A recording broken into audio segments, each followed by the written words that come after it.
গতকাল আদালতের নির্দেশে সন্দেশখালীর সব মামলার তদন্ত করবে সিবিআই, কিন্তু সন্দেশখালীর কি অবস্থা?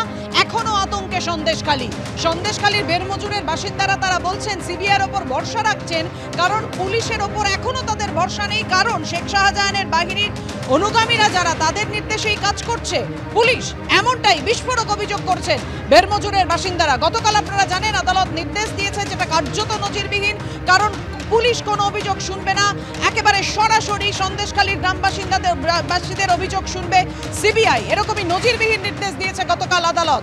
আর আজকে সিবিআই যেমন তদন্তের ক্ষেত্রে তৎপর হয়, তেমনই দেখা যায় সন্দেশখালীর ছবিটা। সন্দেশখালীর মানুষ ভরসা রাখছে সিবিআইয়ের তদন্তের ওপর, কারণ পুলিশ কোনো কাজ করছে না।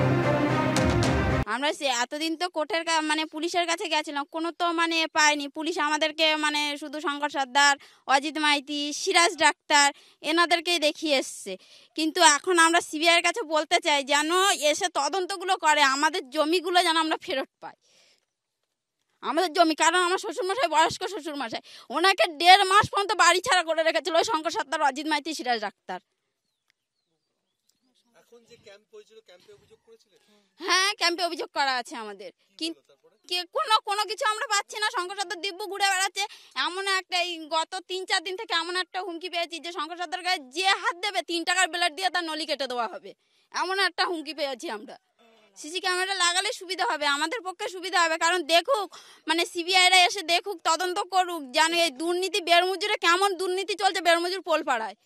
পুলিশ তো নিরপেক্ষভাবে তদন্ত করছেই না।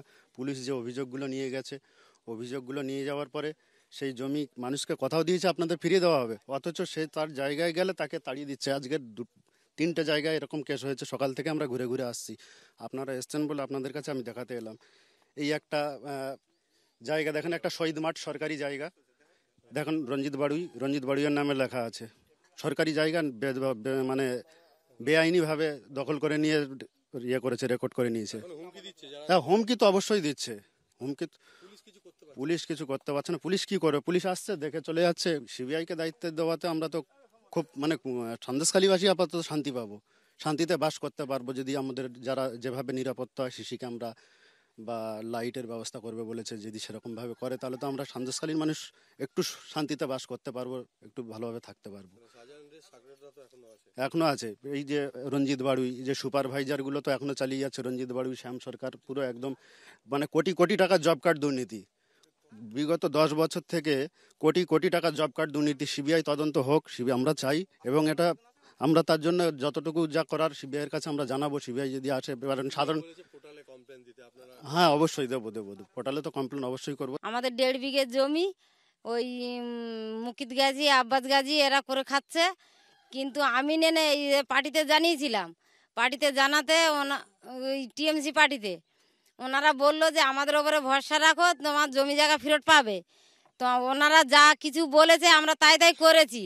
আবার বলছে যে 70,000 টাকা জোগাড় করো, তাহলে তোমাদের জমি ফেরত পাবে। পুলিশ প্রশাসন কোনো কাজই করছে না, আমরা পুলিশকে কোনো বিশ্বাস করি না। এখন সিবিআই যদি আসে, তাদের ওপরে আমাদের এইটুকু ভরসা আমাদের থাকবে যে তা না হচ্ছে কি খুঁটিয়ে দেখুক আমাদের কি আছে কি নেই।